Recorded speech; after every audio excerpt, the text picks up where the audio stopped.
The new Alfa Romeo Tonale. Easily the most important model for the Italian automaker in years. Let's have a look at it.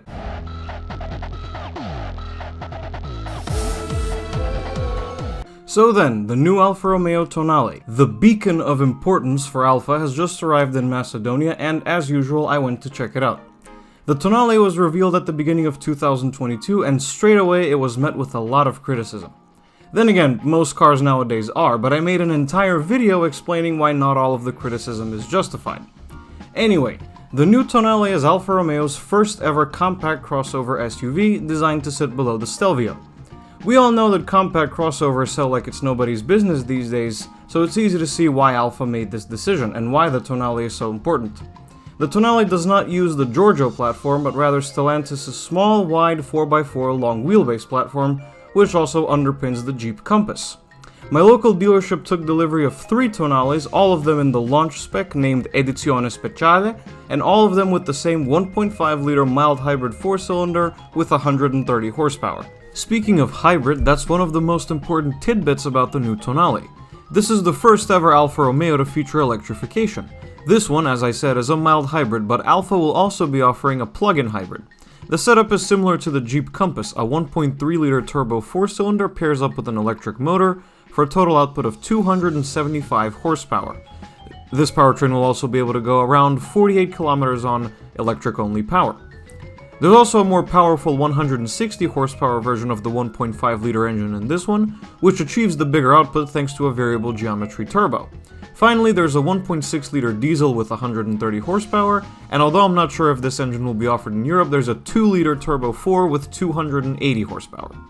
The Tonale is available with either front-wheel drive or all-wheel drive, and only automatic transmissions are offered.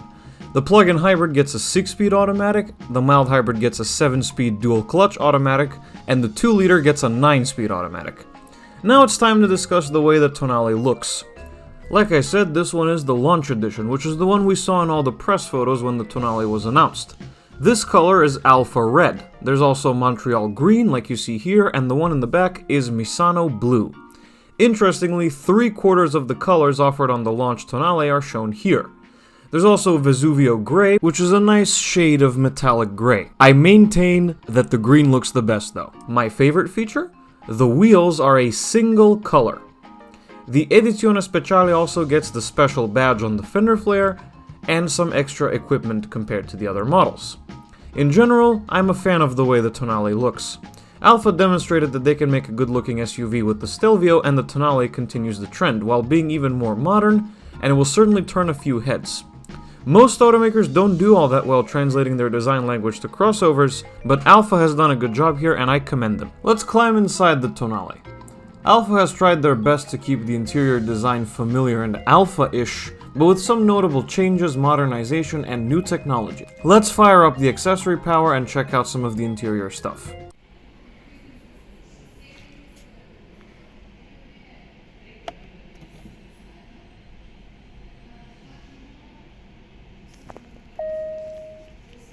Firing up the accessories on the Tonale gives life to the 2 screens. This is the first Alfa with a digital gauge cluster, and when it's not showing the light signature like it is here, it looks like this. I love the retro design on that, and it seems to be very configurable too. The infotainment system, meanwhile, is the familiar Uconnect 5. From what I tried, it seems responsive and easy to use, and it shows some surprising features on this particular Tonale, like the heated and ventilated seats. And there's also a Harman Kardon sound system here. One thing I love about the infotainment system is that it's not overly massive. It's a good sized screen, but you don't feel like everything is trapped behind the screen. You do have some physical buttons for the AC controls, as well as the signature Alfa DNA drive mode selector. There was also some swanky ambient lighting, and the ergonomics were surprisingly good as well. Good job on this one, Alfa. Let's check out the back seats in the Tonale. For a compact crossover, the amount of room back here definitely surprised me.